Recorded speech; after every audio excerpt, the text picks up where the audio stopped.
Hello dear student, how are you? आप लोगों का 2 दिन के बाद जो है वो क्लास 12th इकोनॉमिक्स का एग्जाम होने वाला है। हम आप लोगों को ऑब्जेक्टिव का तो पूरा तैयारी कर दिए। चैप्टर बाय चैप्टर हम आप लोगों का वन शॉट वीडियो भी डाल दिए हैं। हम आप लोगों का प्रीवियस ईयर क्वेश्चन पेपर 2024 से लेकर के 2012 तक के सारे ऑब्जेक्टिव क्वेश्चंस को करवा दिए हैं। 100 मोस्ट इंपोर्टेंट एमसीक्यूज दे दिए। मॉडल पेपर को सोल्व करवा दिए। 40 मोस्ट इंपोर्टेंट एमसीक्यू दे दिए। परख को भी सोल्व करवा दिए। लेकिन अब बात आता है सब्जेक्टिव क्वेश्चंस का, जिसमें सबसे ज्यादा स्टूडेंट लोगों को डर लग रहा है। तो हम आप लोगों को डरने का कोई जरूरत नहीं है। हम आप लोगों को पूरा सब्जेक्टिव का हिंदी वालों को अलग और इंग्लिश वालों को अलग टोटल हम आप लोगों के लिए 5 वीडियो लेकर के आएंगे। एक्चुअल में ये 6 वीडियो होगा, जिसमें से जो एक वीडियो होगा वो इस साल का जो मॉडल पेपर है उसको आप लोगों को दोबारा से करना है, जो हम आप लोगों को हिंदी इंग्लिश दोनों में करवाए हैं। और दूसरा, जो 5 वीडियो आप लोगों का 2 दिन के अंदर हम लाएंगे वो पूरा का पूरा वीडियो आपके सब्जेक्टिव्स वाले होंगे। और ये वीडियो आप लोगों का मॉडल पेपर परख का होगा। सर बोल रहे हैं परख क्यों सर?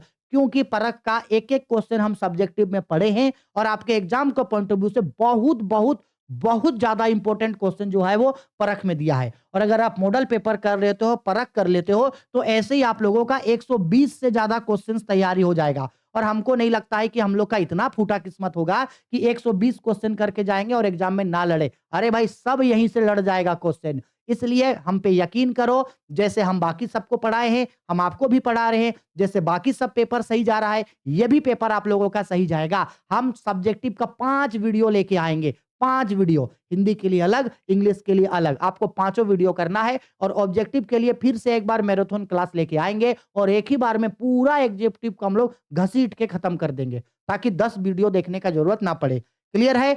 चलो, तो हम लोग सब्जेक्टिव में आज जो करने वाले हैं वो हम लोगों का है मॉडल पेपर परख। क्या करने वाले हैं? मॉडल पेपर परख और मॉडल पेपर परख का सेट 1। अगर आप इंग्लिश वाले स्टूडेंट हो तो इंग्लिश के लिए इससे पहले वीडियो अपलोड कर दिए हैं, इसी का इंग्लिश में ट्रांसलेट करके आप उसको देख लेना। हिंदी वाला है तो सारा का सारा चीज हम यहाँ हिंदी पे बताएंगे। क्लियर है? अब देखो, ये जो हम लोगों का सबसे पहला जो क्वेश्चन पूछेगा सब्जेक्टिव में, वो हम लोगों का 2-2 नंबर का क्वेश्चन पूछेगा। एग्जाम में 2-2 नंबर का 8 क्वेश्चन देगा, लेकिन 8 नहीं बनाना है हमको, 2-2 नंबर का 6 क्वेश्चन बनाना है। यानी कि 12 नंबर हमको 2-2 नंबर का क्वेश्चन से मिलेगा। अब ये जो 2-2 नंबर का क्वेश्चन होगा, आप अगर इसको अपने शब्दों में भी अगर आप लिख दिए तो भी आपको 2-2 नंबर का मार्क्स मिल जाएगा। जरूरी नहीं है कि रट्टा वाला चीज को मान लिखना है, ठीक है? लेकिन हम आप लोगों को इन सब चीजों को क्वेश्चन नंबर, ये जो है 2-2 नंबर का क्वेश्चन, इसको हम अभी समझा रहे हैं। मेरे साथ-साथ आप इसका नोट्स करके लिखते जाना। और एक चीज, परख में जो भी क्वेश्चन दिया है वो एग्जाम को पॉइंट ऑफ व्यू से बहुत ज्यादा इंपॉर्टेंट है। तो हम आप लोगों के लिए 2 ऑप्शन छोड़ेंगे। पहला, हम जो आप लोगों को इसमें से आंसर समझाएंगे, अगर आपको वो लिखना है तो आप वो लिखना, वो नहीं लिखना है, अगर आपको अपने शब्दों में आंसर लिखना है तो आप अपने शब्दों में भी लिखना। अगर वो भी नहीं करना है तो यहाँ जो चीज लिखा है वो भी लिखना चाहे तो आप लिख सकते हो, कोई दिक्कत नहीं है। आपको क्वेश्चन अच्छा से सुनना है, कॉन्सेप्ट समझना है, उसके बाद अपने से लिखो तो भी ठीक है, यहां से लिखो तो भी ठीक है, हम लिख रहे तो भी ठीक है। बस आपको लिखना है एग्जाम में। अब आते हैं क्वेश्चन पे। तो बोल रहा है अर्थव्यवस्था की किन्हीं 2 केंद्रीय समस्याओं को लिखे। तो हमको पता है कि अर्थशास्त्र में 3 केंद्रीय समस्या है। तो इसका आंसर में लिखेंगे, एक अर्थव्यवस्था में निम्नलिखित 2 प्रमुख केंद्रीय समस्याएं होती है। क्योंकि हमको 2 बोला, तो सबसे पहला केंद्रीय समस्या लिखेंगे, क्या उत्पादन करे? क्या उत्पादन करे, ये पहला केंद्रीय समस्या है। और दूसरा केंद्रीय समस्या है कैसे उत्पादन करे? कैसे उत्पादन करे। और एक तीसरा केंद्रीय समस्या भी होता है, लेकिन वो तो नहीं दिया, हम लिख दे रहे हैं। तीसरा केंद्रीय समस्या होता है क्या उत्पादन करे, कैसे उत्पादन करे, किसके लिए उत्पादन करे, किसके लिए उत्पादन करे। ठीक है? तो ये अर्थव्यवस्था का 3 केंद्रीय समस्या होता है। हो गया? अब आते हैं क्वेश्चन नंबर 2 पे। सीमांत उपयोगिता को स्पष्ट करें।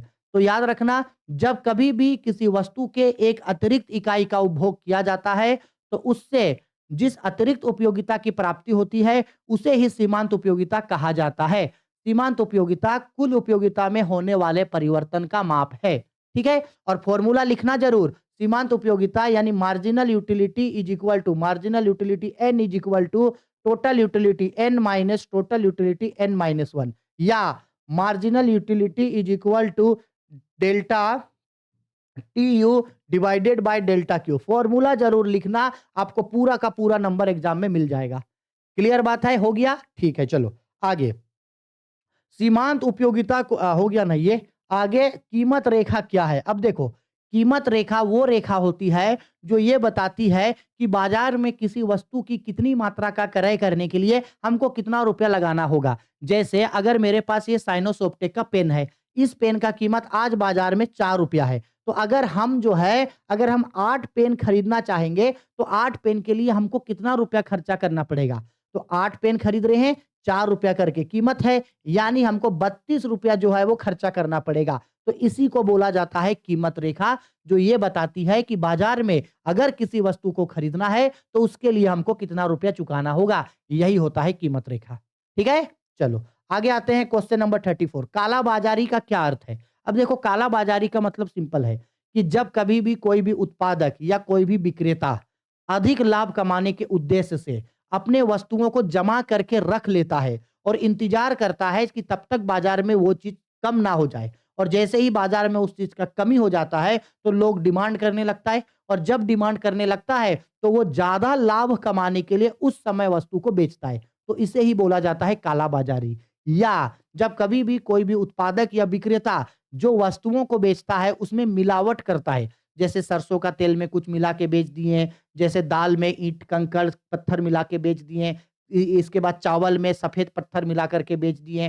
तो इस तरीके से जो मिलावट किया जाता है सामानों में उसको भी काला बाजारी बोला जाता है, और ऐसा तब किया जाता है जब विक्रेता अधिक लाभ कमाने के लिए वस्तु की गुणवत्ता के साथ छेड़छाड़ करता है। आगे, मूल्यह्रास से आप क्या समझते हैं या मूल्यह्रास से क्या आशय है?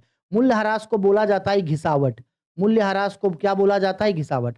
अब मूल्यह्रास का मतलब समझना। मूल्यह्रास का मतलब है कि जब कभी भी हम लोग कोई पूंजीगत वस्तुओं को यानी फिक्स एसेट्स को कैपिटल गुड्स को यूज करते हैं, तो यूज करने आप लोग नोटिस किए हैं, जैसे आप लोग अभी नया चप्पल खरीदते हो, चप्पल एकदम मोटा रहेगा, उसका सोल एकदम ठीक रहेगा। जब आप 2 दिन, 3 दिन, 4 दिन, 5 दिन, 6 दिन, 1 सप्ताह, 2 सप्ताह, 1 महीना, 2 महीना चलो, चलते-चलते चप्पल धीरे-धीरे घिसने लगता है।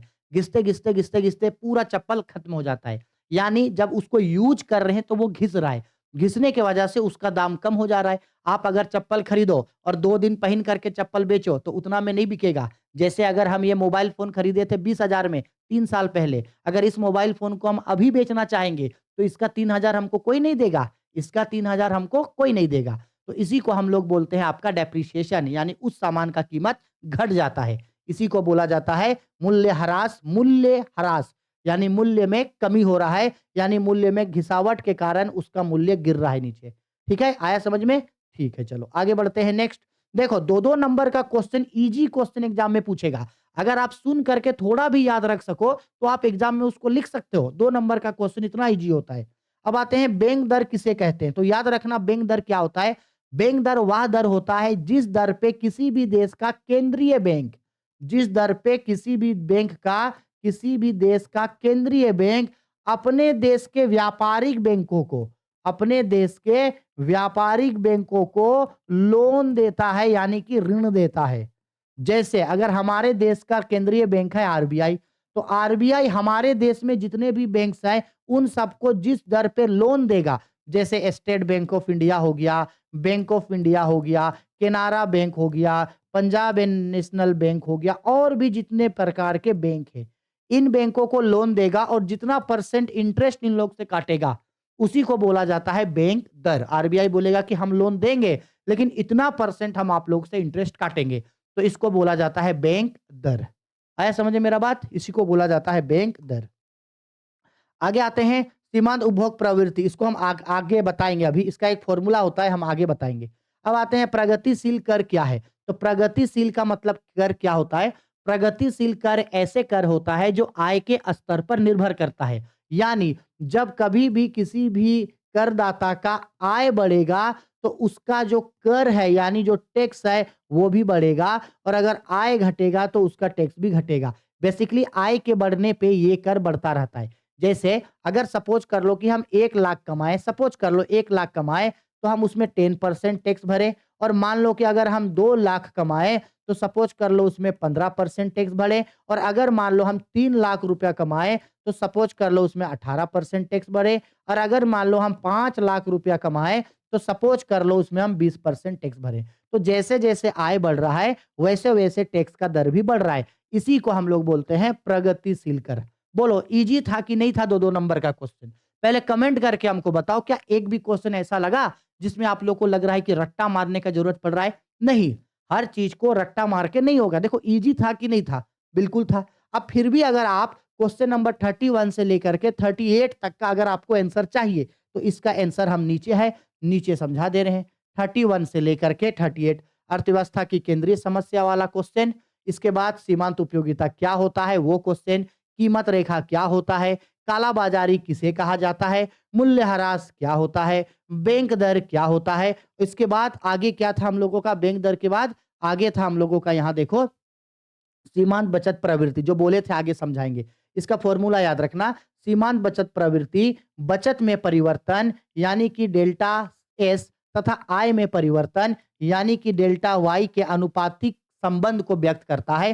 फॉर्मूला याद रखना, M P S is equal to delta S by delta Y. इस फॉर्मूले को याद रखना, बहुत इंपॉर्टेंट है, आगे लॉन्ग क्वेश्चन में हम लोग इसको करेंगे।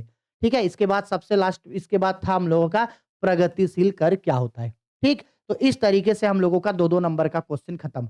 अब हम लोग आते हैं 3-3 नंबर वाले क्वेश्चन पे। किस पे आते हैं भाई? 3-3 नंबर वाले क्वेश्चन पे।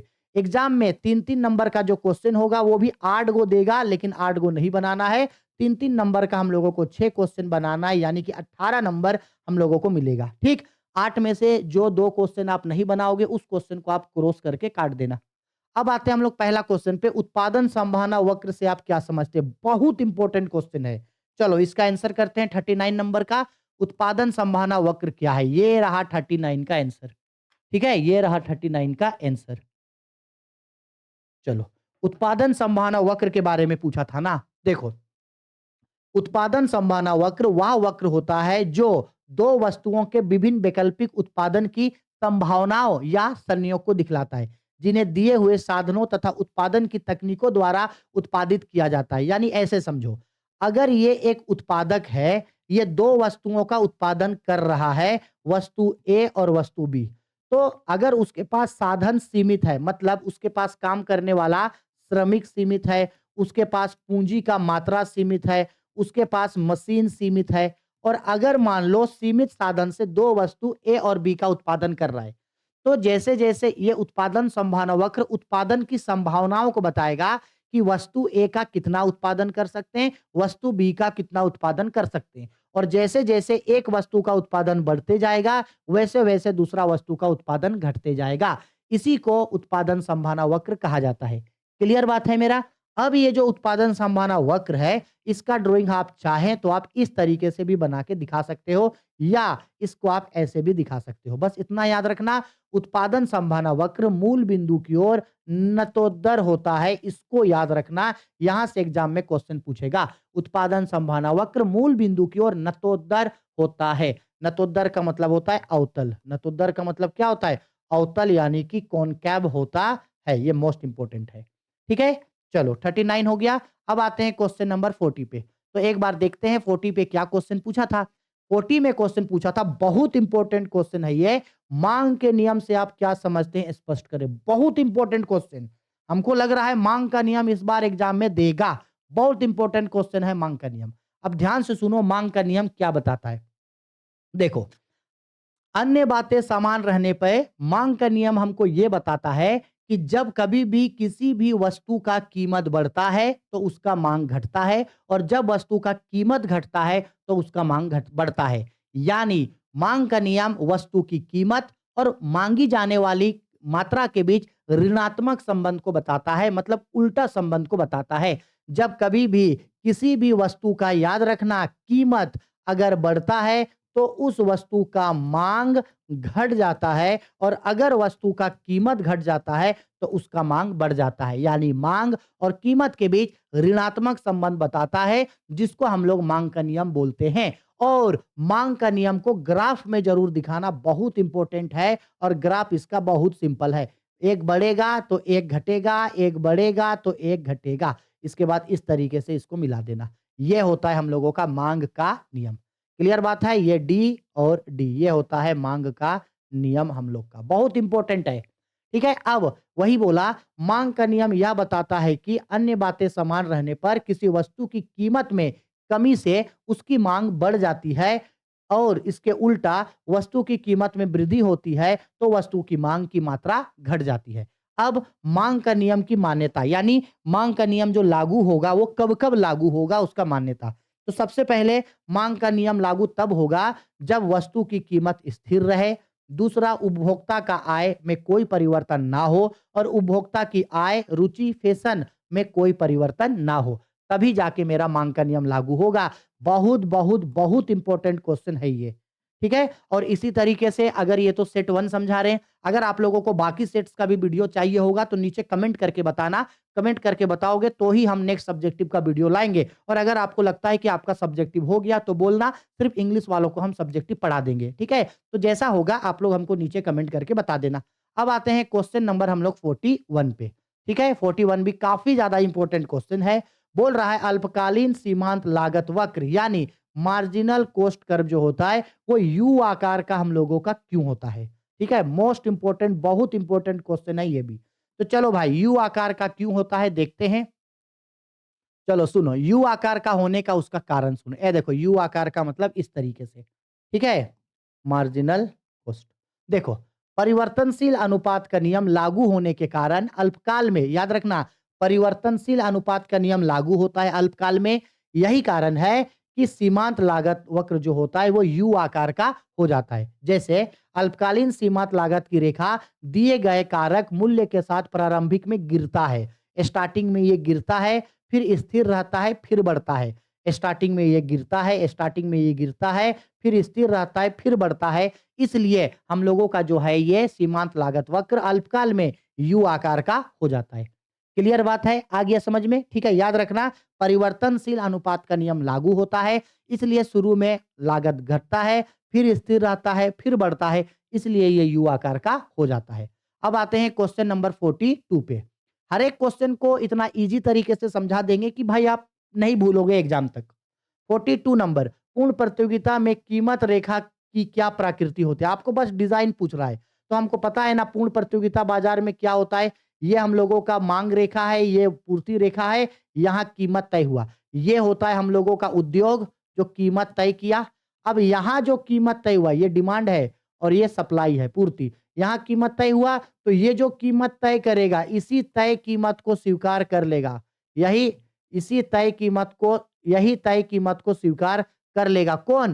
फार्म, ठीक है? फार्म, यानी यहाँ एवरेज रेवेन्यू बराबर होता है मार्जिनल रेवेन्यू का। ऐसे ही ना ग्राफ बनता है, यही ग्राफ को यहाँ पे एक्सप्लेन करने हम लोगों को बोल रहा था, ठीक है? तो लो एक्सप्लेन कर दिए, ठीक है? आगे, राष्ट्रीय आय लेखा से आप क्या समझते हैं, इसका महत्व बताइए। ठीक है, चलो इसका स्क्रीनशॉट लेना है तो ले लो, नहीं तो नीचे दिखा रहे हैं। राष्ट्रीय आय का लेखा से आप क्या समझते हैं और राष्ट्रीय आय का लेखा क्यों किया जाता है? देखो, वही वाला कीमत रेखा का ड्राइंग जो ऊपर बताए थे, है ना वही।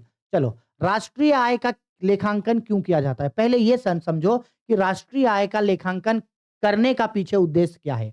अगर मान लो राष्ट्रीय आय यानी कि नेशनल इनकम अगर नहीं निकालेंगे तो भाई पता कैसे चलेगा कि उस देश का स्थिति क्या है? जैसे हमारा देश भारत, अगर हम यहाँ का राष्ट्रीय आय का गणना नहीं करेंगे, तो पता कैसे चलेगा कि हम लोगों का देश आगे बढ़ रहा है, विकसित हो रहा है कि नहीं हो रहा है? तो इस वजह से राष्ट्रीय आय की गणना करेंगे। राष्ट्रीय आय की गणना का मतलब होता है कि जैसे बिज़नेस के बाकी लेन-देनों का हिसाब-किताब रखते हैं ना, वैसे ही राष्ट्रीय आय का भी हिसाब-किताब रखा जाता है कि 1 साल में हमारे देश में कितने वस्तुओं तथा सेवाओं का उत्पादन हुआ, प्लस विदेशों से कितना पैसा आया, हमारे देश में कितना पैसा कमाया गया। इन सारे चीज़ों का लेखांकन, हिसाब-किताब लेखांकन की मानक दृष्टि यानी कि डबल एंट्री सिस्टम से लिख के रखा जाता है। इसी को कहा जाता है हम लोगों का लेखांकन करना। ठीक है, नॉर्मल हमारे देश का राष्ट्रीय आय का हिसाब-किताब करके रखेंगे, वही राष्ट्रीय आय का लेखांकन कहलाएगा। अब राष्ट्रीय आय का लेखांकन करने का 3 पहलू होता है, 3 चीज़ों को ध्यान में रखा जाता है। पहला, उत्पादित अंतिम वस्तुओं और सेवाओं के मूल्य को ध्यान में रखा जाता है। दूसरा, साधन आय के योग को ध्यान में रखा जाता है और कुल अंतिम व्यय संबंधित, यानी ये बेसिकली बोल रहा है उत्पादन को ध्यान में रखेंगे, ठीक है? आय को ध्यान में रखेंगे और व्यय को ध्यान में रखेंगे। 3 चीज़ों को। सबसे पहला किसको ध्यान में रखा जाता है? उत्पादन को, इसके बाद ध्यान में रखा जाता है आय को, उसके बाद ध्यान में रखा जाता है व्यय को। ठीक है? आया समझ में? इसके बाद अब आते हैं क्वेश्चन नंबर 44 पे। 44 में भी खतरनाक क्वेश्चन है। मतलब एकदम धांसू क्वेश्चन है 44 में भी। यहाँ केंद्रीय बैंक और वाणिज्यिक बैंक में अंतर। हमको लगता था कि ये क्वेश्चन 5 नंबर पे देगा, लेकिन कैसे 3 नंबर पे दे दिया पता नहीं। ठीक है? क्या होता है अंतर केंद्रीय बैंक और वाणिज्यिक बैंक में अंतर? ठीक है, चलो आओ अंतर बोला है तो याद रखना जब कभी भी अंतर बोलेगा तो अंतर को आप हमेशा टेबल में सॉल्व करना, बहुत इंपॉर्टेंट है। ठीक है? ऊपर में हेडिंग में ऐसे लिख सकते हैं हम लोग यहाँ पे केंद्रीय बैंक केंद्रीय बैंक एवं व्यापारिक बैंक बोलो या वाणिज्यिक बैंक, व्यापारिक बैंक में अंतर। इसके बाद टेबल जरूर बनाना इस तरीके का। ठीक है? अंतर का आधार केंद्रीय बैंक और वाणिज्यिक बैंक। देखो केंद्रीय बैंक मतलब होता है हमारे देश का जो आरबीआई है। किसी भी देश का जो सबसे बड़ा बैंक होता है, जो उस पूरे देश के बैंकों को चलाने का काम करता है, सारे बैंकों का नियम कानून बनाता है, उस देश के लिए पैसा छापता है, उस देश का सबसे बड़ा बैंक है। सरकार का बैंकर होता है, उसको एडवाइस देता है, वित्तीय प्रणाली में मदद करता है, पैसा छापने का काम करता है, विदेशी मुद्राओं को अपने पास रखता है। ये सारा काम केंद्रीय बैंक करता है। ठीक? इसके बाद उस देश में जो जितने भी बैंकिंग क्रियाएँ हैं, लोगों का पैसा जमा लेना, लोगों को लोन देना, ये सब काम मेरा वाणिज्यिक बैंक करता है। तो अंतर में सबसे पहले अर्थ लिख रहा है, तो केंद्रीय बैंक जो होता है, उस बैंक को कहते हैं जो देश की बैंकिंग प्रणालियों का नियमान यानी नियम-वयम लगाता है। और वाणिज्यिक बैंक उन बैंकों को कहते हैं जो लाभ कमाने के उद्देश्य से लोगों का पैसा जमा लेता है और उनको ऋण देने का काम करता है। उद्देश्य क्यों काम करता है केंद्रीय बैंक? तो इसका मुख्य कार्य होता है पैसा छापना और जितने भी देश में बैंक है उन सबको कंट्रोल करना, जबकि व्यापारिक बैंक सिर्फ लाभ कमाने के उद्देश्य से काम करता है। संबंध केंद्रीय बैंक में याद रखना केंद्रीय बैंक से जनता का कोई लेना-देना नहीं होता है, जबकि व्यापारिक बैंक में जनता का लेना-देना होता है। विदेशी मुद्रा केंद्रीय बैंक विदेशी मुद्रा का संग्रह कर सकता है, व्यापारिक बैंक नहीं कर सकता। इसमें एक सबसे मेन चीज़ छूट गया नोट छापना। क्या छापना? नोट। तो याद रखना व्यापारिक बैंक केंद्रीय बैंक नोट छाप सकता है, जबकि व्यापारिक बैंक नोट नहीं छापता है। ये मोस्ट इंपोर्टेंट है। एक अंतर का आधार आप अपने से डाल देना, नोट छापना। केंद्रीय बैंक नोट छाप सकता है, वाणिज्यिक बैंक नोट नहीं छाप सकता है। क्लियर है? चलो आगे आते हैं कितना क्वेश्चन होगा 45 नंबर। ठीक है। देखो 45 नंबर क्वेश्चन पे एक न्यूमेरिकल क्वेश्चन दे रहा है 45 पे जो हम अभी समझाएंगे इसको समझना। सीमांत उपभोग प्रवृत्ति क्या है? हम अभी बताए थे ना मार्जिनल प्रोपेंसिटी टू कंज्यूम बताए थे कि नहीं बताए थे? बताए थे ना और बोले थे ना फॉर्मूला याद रखना यही चीज के बारे में अब इसका अर्थ पूछ रहा है। तो देखो इसका अर्थ क्या होता है ये बताने के लिए मतलब निकाला कैसे जाता है इसके लिए देखो टेबल का यूज किया गया है। ठीक है? टेबल का यूज किया गया है। टेबल को अच्छे से देखना, टेबल से आपका सब चीज़ क्लियर हो जाएगा। टेबल को ध्यान से देखोगे, टेबल को। चलो देखो, यहाँ हम लोग ले लिए हैं आय, आय को Y से डिनोट करते हैं। यहाँ ले लिए उपभोग यानी कि Y। यहाँ तक पहले देखो, पहले आय को देखो। तो देखो पहले उपभोक्ता के पास 0 आय था, फिर ₹100 हो गया, फिर ₹200, 300, 400 कमाया। पहले 0 भी था, तो कुछ ना कुछ तो खाएगा वो, तो उपभोग 100 होता था और जैसे-जैसे आय बढ़ते गया, उपभोग बढ़ता गया। उपभोग हो गया 150, 200, 250, 300 ठीक? फिर यहाँ लिख रहे हैं आय में परिवर्तन। इसको लिख रहे हैं यहाँ पे आय में परिवर्तन को दिखा रहे हैं। तो पहले आय 0 था तो परिवर्तन भी कुछ नहीं। फिर आय 100 हो गया तो देखो 0 से 100 हो गया तो 100 का परिवर्तन, 100 से 200 हो गया तो 100 का परिवर्तन, 200 से 300 हो गया तो 100 का परिवर्तन, 300 से 400 हो गया तो 100 का परिवर्तन। अब ऐसे ही उपभोग में परिवर्तन को यहाँ दिखाएँगे। पहले उपभोग 100 था लेकिन परिवर्तन तो कुछ नहीं हुआ, तो परिवर्तन 0 है। फिर उसके बाद उपभोग 100 से 150 हो गया तो 50 का परिवर्तन, 150 से 200 हो गया तो फिर 50 का परिवर्तन, 200 से 250 हो गया 50 का, 250 से 300 हो गया तो 50 का। बोलो यहाँ तक क्लियर है? अब हम लोगों को मेन चीज़ यहाँ निकालना है सीमांत उपभोग प्रवृत्ति यानी निकालना है marginal propensity to consume. Formula होता है delta C by delta Y यानी उपभोग में परिवर्तन डिवाइडेड बाय आय में परिवर्तन। तो देखो यहाँ उपभोग में परिवर्तन यहाँ है और आय में परिवर्तन यहाँ है। तो उपभोग में परिवर्तन 0, आय में परिवर्तन 0 तो एमपीसीबी 0। इसके बाद यहाँ ये 0.5 कैसे आया? तो देखो उपभोग में परिवर्तन कितना है 50, इसको डिवाइड करेंगे आय में परिवर्तन कितना है 100 से तो डिवाइड करके आ गया इतना। फिर यहाँ उपभोग में परिवर्तन 50, आय में परिवर्तन 100 डिवाइड किए तो इतना, ये भी 50 ये भी 100 तो सब में 0.5 आ गया। तो ये कैसे निकाला जाता है हमको ये पूछा था। तो इसके लिए टेबल बना के दिखा दिए। क्लियर बात है? चलो आगे आते हैं हम लोग नेक्स्ट क्वेश्चन। नेक्स्ट क्वेश्चन पे आते हैं और लास्ट क्वेश्चन है 3 नंबर का। बोला गया है प्रत्यक्ष कर एवं अप्रत्यक्ष कर में क्या अंतर है? ये भी मोस्ट इंपोर्टेंट क्वेश्चन है, बहुत इंपोर्टेंट क्वेश्चन है। प्रत्यक्ष कर और अप्रत्यक्ष कर में क्या अंतर होता है? अब देखो अंतर पूछा तो फिर टेबल बनाएंगे, बिना टेबल का अंतर नहीं लिखेंगे। तो प्रत्यक्ष कर और अप्रत्यक्ष कर में अंतर, प्रत्यक्ष कर और अप्रत्यक्ष कर में अंतर, ये रहा हम लोगों का टेबल। ठीक है, चलो प्रत्यक्ष कर में और अप्रत्यक्ष कर में अंतर करते हैं। यहाँ लिखे प्रत्यक्ष कर और यहाँ लिखे अप्रत्यक्ष कर। तो देखो प्रत्यक्ष कर ऐसा कर होता है जो जिस व्यक्ति पे लगाया जाता है उस कर का भुगतान उसे ही करना पड़ता है। इस कर के भार को एक व्यक्ति से दूसरे व्यक्ति में बदला नहीं जा सकता है। वही लिखे प्रत्यक्ष कर वह कर होता है जो जिस व्यक्ति पर लगाया जाता है वह व्यक्ति ही उसका भार उठाता है, उसका भुगतान उसे ही करना है। जबकि अप्रत्यक्ष कर में क्या होता है? अप्रत्यक्ष कर में जिस व्यक्ति को यह कर चुकाना होता है वह इसके बोझ को दूसरे व्यक्ति पर टाल सकता है। ठीक है, जैसे प्रत्यक्ष कर का भुगतान करना अनिवार्य होता है, लेकिन अप्रत्यक्ष कर का भुगतान आप तभी करोगे जब वस्तु को खरीदोगे या बेचोगे, नहीं तो नहीं। प्रत्यक्ष कर एक प्रगतिशील कर होता है, यानी ये आय के बढ़ने पे बढ़ते जाएगा, जबकि अप्रत्यक्ष कर प्रगतिशील कर नहीं होता। एग्जाम्पल प्रत्यक्ष कर में आएगा आयकर, निगमित कर, संपत्ति कर, उपहार कर, ये प्रत्यक्ष कर में आता है। अप्रत्यक्ष कर में आएगा हम लोगों का GST, goods and service tax हो गया, वस्तु एवं सेवा कर जीएसटी आएगा, उत्पाद शुल्क यानी कि एक्साइज ड्यूटी आएगा, सीमा शुल्क यानी कि कस्टम ड्यूटी आएगा। क्लियर? तो ये मोस्ट इंपोर्टेंट क्वेश्चन है, या ये तो 3 नंबर, नहीं तो बाबा 5 नंबर में तो ये पूछेगा क्वेश्चन। हो गया, अब हम लोगों का 3-3 नंबर का क्वेश्चन हो गया खत्म। अब हम लोग आते हैं लॉन्ग क्वेश्चन में, यानी कि 5-5 नंबरिया क्वेश्चन पे। अब देखो 5-5 नंबरिया क्वेश्चन पे हम लोगों को क्या बोल रहा है। 5 नंबर का क्वेश्चन एग्जाम में 5 नंबर का 6 क्वेश्चन देगा, लेकिन 6 नहीं बनाना होगा, 5 क्वेश्चन का 4 क्वेश्चन बनाएंगे, यानी कि 20 नंबर का बनाएंगे। ठीक है, आया मेरा बात समझ में? आ गया बात समझ में? ठीक है, चलो अब देखते हैं क्वेश्चन क्या बोल रहा है। परिवर्तनशील अनुपात का नियम क्या है? अब देखो परिवर्तनशील अनुपात का नियम, तो परिवर्तनशील अनुपात का नियम मतलब होता है अल्पकाल में परिवर्तनशील अनुपात का नियम लागू होता है। ठीक है, जहां उत्पत्ति के कुछ साधन सीमित और कुछ साधन परिवर्तनशील होते हैं, यानी जो भी हम लोग उत्पादन करते हैं उसमें कुछ साधन को सीमित रख सकते हैं और कुछ साधनों में परिवर्तन कर सकते हैं। इसे ही हम लोग परिवर्तनशील अनुपात का नियम बोलते हैं। ठीक, 47 नंबर पे देखो आंसर में यहाँ पे यही चीज लिखा हुआ रहेगा।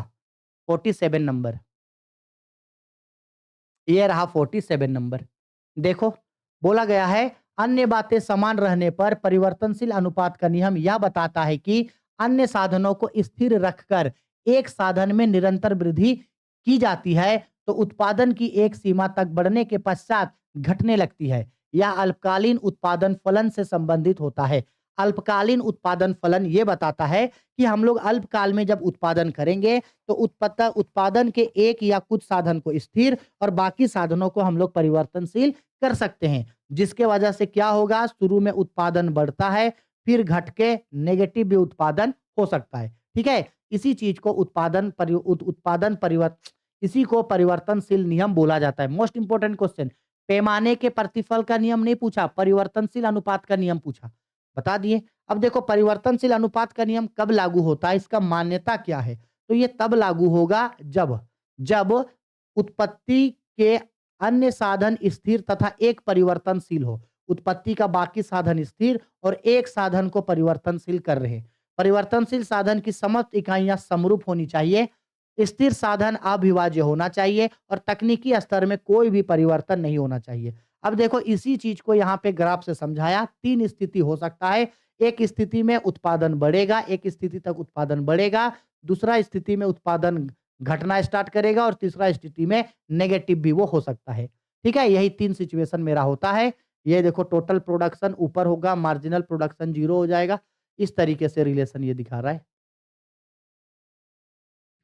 इस तरीके का ये रिलेशन यहाँ पे दिखा रहा है। ठीक है, टोटल प्रोडक्शन जब हम लोगों का यहाँ पे मैक्सिमम हो जाएगा तो यहाँ पे हम लोगों का मार्जिनल प्रोडक्शन क्या हो जाएगा, 0 यानी कि शून्य हो जाएगा। ठीक, इसी का ये 3 स्थिति जो बताएं, एक बढ़ेगा, एक घटेगा और एक नेगेटिव होगा, वही 3 अवस्थाओं को समझाया है। पहला अवस्था में स्थिर रह के बढ़ेगा, दूसरा में घटना स्टार्ट करेगा और तीसरा में नेगेटिव हो जाएगा। ठीक है, अब आते हैं 48 नंबर क्वेश्चन पे। अब ये जो हम लोगों का क्वेश्चन नंबर 48 होगा, कहाँ गया, कहाँ गया, कहाँ गया, कहाँ गया, कहाँ गया? हाँ, 48 नंबर। ये देखो ये न्यूमेरिकल क्वेश्चन है हम लोगों का। यहाँ बोल रहा है कीमत लोच की गणना करें, माँग की कीमत लोच यानी इलास्टिसिटी ऑफ डिमांड।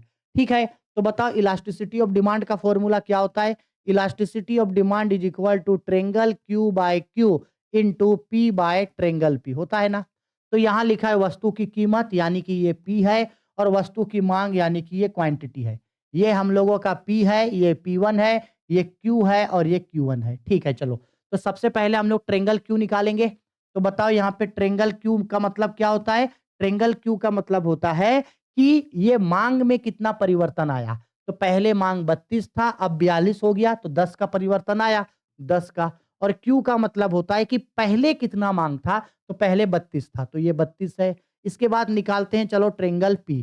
तो बताओ ट्रायंगल P 8 से -8 से 6 हो गया, घट गया, तो ये -2 घट गया और P का मतलब है कि पहले कीमत कितना था? ₹8। बोलो ये चीज़ निकालने समझ में आया कि नहीं? चैप्टर पढ़ाते समय वन शॉट वीडियो में सिखाए थे और बोले थे न्यूमेरिकल एग्जाम में पूछा जा सकता है, देखो दे दिया। हो गया ये चीज़। अब यहाँ लिखते हैं elasticity of demand is equal to triangle Q by Q into P by triangle P। तो चलो सबका वैल्यू डालो। तो ट्रायंगल Q कितना है? ये देखो 10 है, 10 डिवाइडेड बाय Q कितना है? 32 है, इंटू P कितना है? 8 है और ये ट्रायंगल P कितना है? -2 है। तो जब इसको कैलकुलेट करेंगे तो शायद 1.25 आएगा माइनस में। हालाँकि माइनस का कोई मतलब नहीं होता है, 1.25 मेरा आएगा जो इसका आंसर होगा। 1.25 क्या आएगा? 1.25 सोल्व करके आ जाएगा। क्लियर है? यहीं पे हम लोग इसको सोल्व कर दिए, इसका आंसर लिख लो। इसका आंसर लिख लो। हो गया? ठीक है, चलो आगे। मोस्ट इंपोर्टेंट क्वेश्चन ये भी है, एकाधिकार बाजार में मूल्य निर्धारण कैसे होता है? अब बोल रहा है कि एकाधिकार बाजार में मूल्य का निर्धारण कैसे होगा? देखो पूर्ण प्रतियोगिता बाजार नहीं बोला, क्या बोला? एकाधिकार बाजार। तो हम समझा दे रहे हैं एकाधिकार बाजार में मूल्य का निर्धारण कैसे होगा। इसका स्क्रीनशॉट ले लो। ले लिए? चलो। अब आते हैं क्वेश्चन नंबर 49 पे। पूर्ण प्रतियोगिता सॉरी एकाधिकार बाजार में मूल्य का निर्धारण कैसे होगा? ठीक है, ये देखो वो न्यूमेरिकल जो हम ऊपर समझाए ना, ये देखो न्यूमेरिकल अगर देखना चाहो तो। अब आते हैं पूर्ण प्रतियोगिता बाजार में कीमत का निर्धारण कैसे होगा? इस चीज को समझना। पूर्ण प्रतियोगिता नहीं, एकाधिकार बाजार। एकाधिकार बाजार में मूल्य या कीमत का निर्धारण कैसे होता है? तो हमको पता है ना, एकाधिकार बाजार एक ऐसा बाजार होता है जहां किसी वस्तु का केवल एक विक्रेता होता है। वही उत्पादक भी होता है, वही विक्रेता भी होता है। इसलिए वो पूर्ण रूप से पूरे बाजार की पूर्ति को नियंत्रित करता है और इस बाजार में निकटतम प्रतिस्थापन बिंदु का अभाव होता है, यानी किसी नए फार्म को आने और नए फार्म के आने पे पूर्ण रूप से प्रतिबंध होता है। और एकाधिकार बाजार में उत्पादक और विक्रेता स्वयं ही कीमत निर्धारक और कीमत प्राप्तकर्ता होता है। और चूंकि वो कीमत निर्धारक कीमत प्राप्तकर्ता होता है, इसलिए वो हमेशा याद रखना कि वो जो मार्जिनल रेवेन्यू जो होगा वो हमेशा आपका छोटा होता है। किससे? एवरेज रेवेन्यू से। यानी कि सीमांत आगम जो होता है वो औसत आगम से हमेशा क्या होता है? कम होता है। ठीक है, तो ऐसे यहाँ पे कीमत का निर्धारण होता है। तो आप इतने चीजों को यहाँ पे लिख सकते हो। इसके बाद ग्राफ अगर आपको बताना है तो आप ग्राफ जरूर इस तरीके से इसको दिखा देना।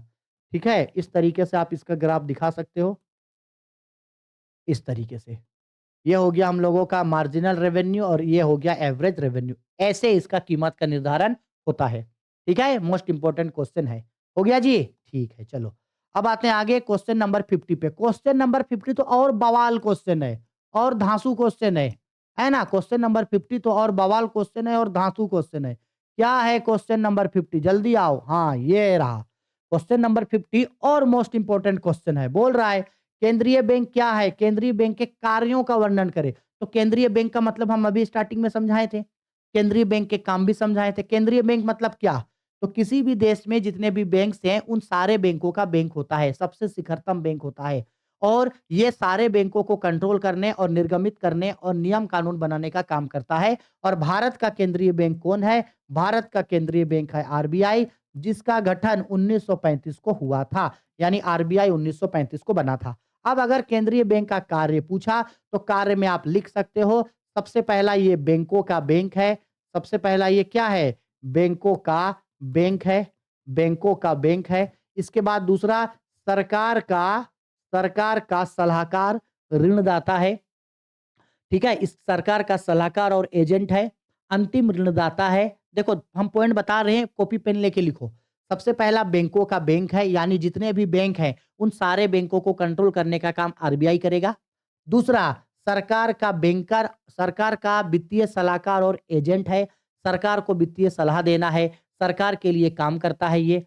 तीसरा, अंतिम ऋणदाता है। क्या है ये?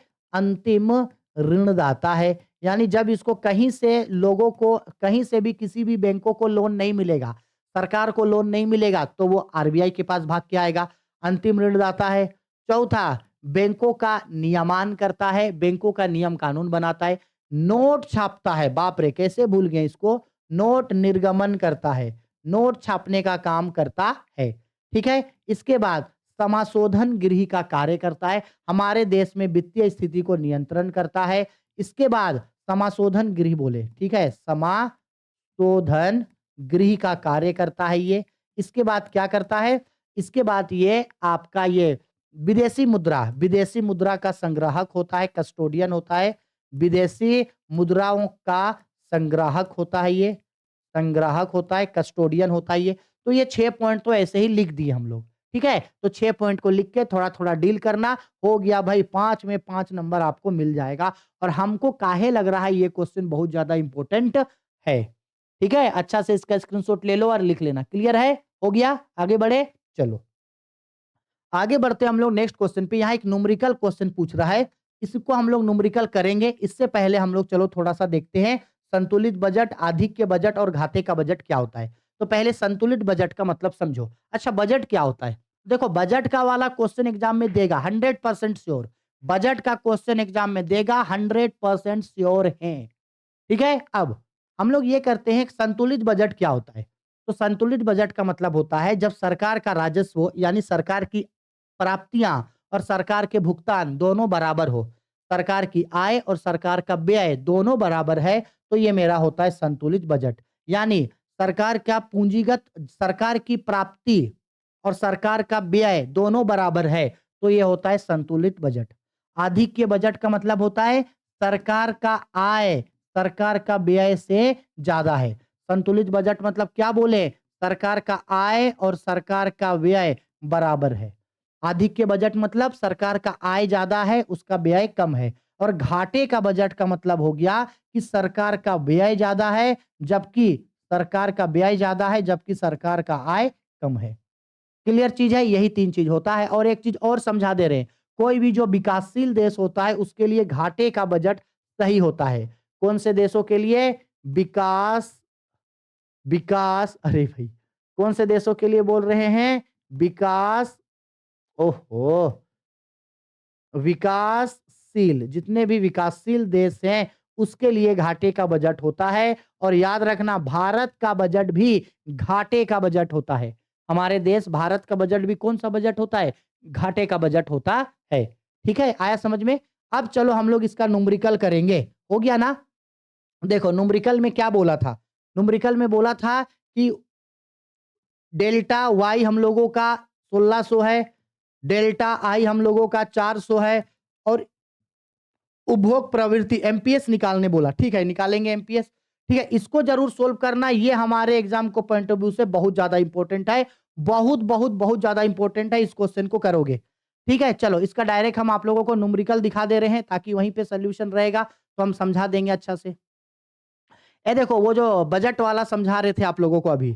ठीक है, ये देखो आपका संतुलित बजट मतलब सरकार का आय और व्यय बराबर है। आधिक्य बजट मतलब सरकार का आय ज्यादा है, सरकार का व्यय कम है। सरकार का आय ज्यादा है, व्यय कम है। और घाटे का बजट का मतलब हो गया कि सरकार का व्यय ज्यादा है और आय कम है। हो गया ना? यही बताए थे ना। चलो अब आते हैं न्यूमेरिकल में। ये न्यूमेरिकल देखो, अगर न्यूमेरिकल यहां से समझ गए तो ठीक है, नहीं समझ गए तो हम है ही समझाने के लिए, नहीं समझे तो हम है ही समझाने के लिए इसको। चलो देखो इसको समझाते हैं। देखो हमको दिया गया है क्वेश्चन में डेल्टा वाई जो है 1600 और दिया गया है डेल्टा आई जो है हम लोगों का आपका 400। अब अगर इन दोनों से अगर हम लोग निकालेंगे तो एक फॉर्मूला होता है K = 1/1 - MPC। हमको एमपीसी निकालना है, लेकिन एमपीसी निकालने के लिए ये जो दो चीज जो है डेल्टा वाई और डेल्टा आई, इन दोनों को कंपेयर करके हम के निकाल सकते हैं। अब जब के निकालेंगे तो के निकालने के बाद जब के आ जाएगा तो उसका वैल्यू डाल के हम लोग एमपीसी निकाल सकते हैं। तो इसलिए हम लोगों को पहले के निकालना होगा। तो चलो पहले हम लोग के निकालेंगे। मेरा बतिया समझ में आ गया? तो सबसे पहले हम लोग के निकालेंगे। तो के का फॉर्मूला होता है delta Y by delta I. तो वाई है 1600, आई है हम लोग का डेल्टा आई 400, काट देंगे तो ये 4 हो गया। अब जब 4 आ गया तो लिखेंगे K is equal to 1 by 1 minus MPC. ठीक है, तो यहाँ के जगह के का वैल्यू लिखेंगे जो 4 आया है, ये 1 बाय 1 माइनस एमपीसी तो निकालना है। अच्छा, क्रॉस मल्टीप्लाई जब हम लोग करेंगे तो कैसे होगा? 4 से 1 गुना करेंगे तो 4 होगा, माइनस 4 से एमपीसी गुना करेंगे तो 4 एमपीसी हो गया इज इक्वल टू 1।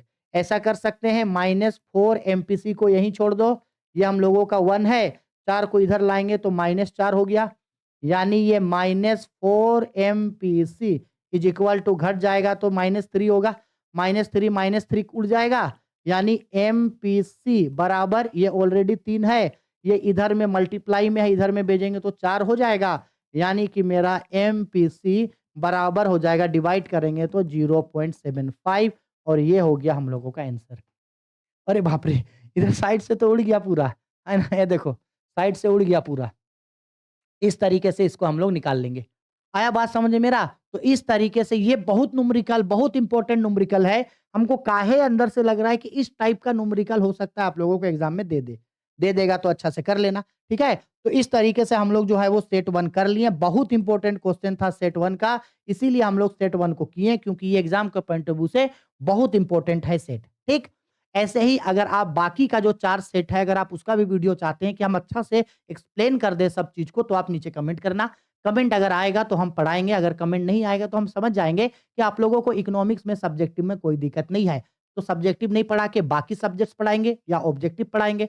तो आगे पढ़ना है, नहीं पढ़ना है, नीचे हमको कमेंट करके पूछ देना। कमेंट आएगा तो हम 2 दिन के अंदर, मतलब एग्ज़ाम से पहले 4 का 4 मॉडल पेपर हम आप लोगों के लिए सॉल्व कर देंगे, ताकि एग्ज़ाम में आप लोग जाके एकदम फोड़ के रख देना।